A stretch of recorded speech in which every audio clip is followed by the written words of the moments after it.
Saan ba nasusukat ang tagumpay ng isang lungsod?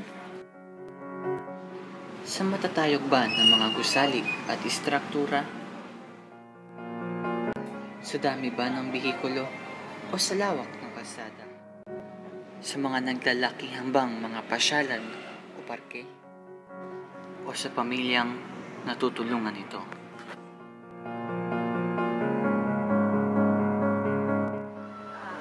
Ako si Clarissa Inman. 40 years old, may 5 anak.